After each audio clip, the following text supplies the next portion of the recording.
In this session, we'll explore a workflow to delineate the intersection between two surfaces. Now, before I get started, I want to give credit where credit is due. I recently watched a Civil 3D presentation given by a friend of mine named Simon Noyola Rivero. During his session, Simon was demonstrating the minimum distance between surfaces command. Some of the amazing things he showed became the inspiration for what I am going to show you right now. Let me also mention that Simon has a YouTube channel where he posts a ton of content, and I'll include a link to his channel in the description for this video. On my screen, I have a drawing that represents a property boundary. This property has a stream passing through it.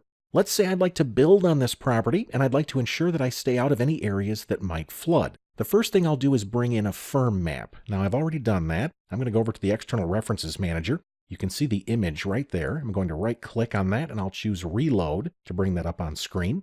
If I zoom in, we can see the flood area right here. Note that this map is also showing us the base flood elevations. It's 660 right here, 661, 662.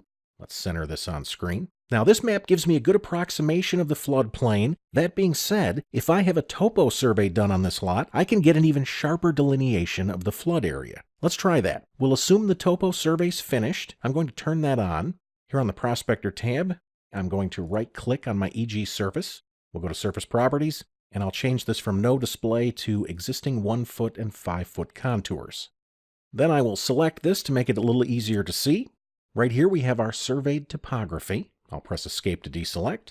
Next, I'd like to trace these base flood elevation areas. I've already done that. If we go to the Layers panel, I'll open the Layer Control, and if I push all the way to the top, I'm going to turn on this layer called Flood Elevations.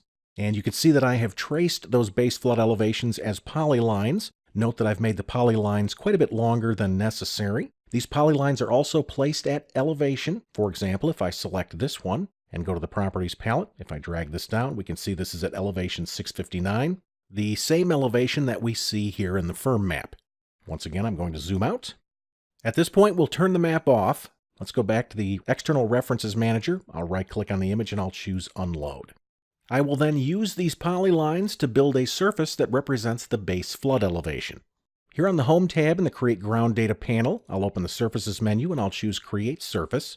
I'm going to call this Flood Surface, and I'll keep the default style here of contours and triangles. Let's click OK. Then I will add these polylines as surface data. We'll do that by going to the Modify ribbon tab. I'd like to modify a surface.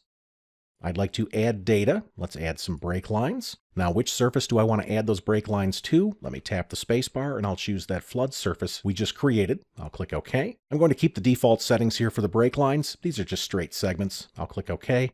And then I will select each of these polylines, and I'll press Enter. At this point, I have created a triangulated surface that represents the base flood elevation. Now let's compare this surface against the surveyed topography for the site. I'm going to select that surface as well, and then we'll click to bring up the Object Viewer. In the Object Viewer, I'm going to click and hold, and we'll push this up so we can see it in 3D. I will then zoom in. Notice how we can see these two surfaces intersect.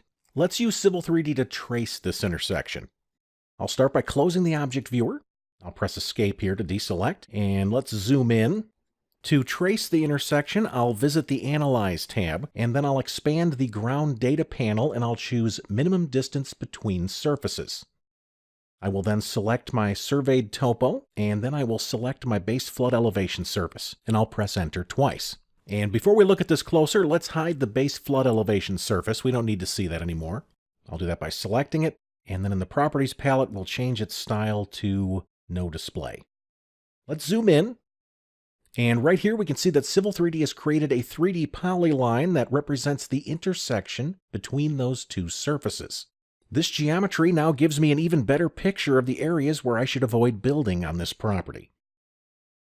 Now in this case, I used the Minimum Distance Between Surfaces command as a way to help delineate a flood area. That being said, this tool can be used any time that you'd like to capture the intersection between two Civil 3D surfaces. Would you like to explore other Autodesk infrastructure ideas and workflows? If so, please visit the Civil Immersion blog by scanning the QR code or by following the URL listed below.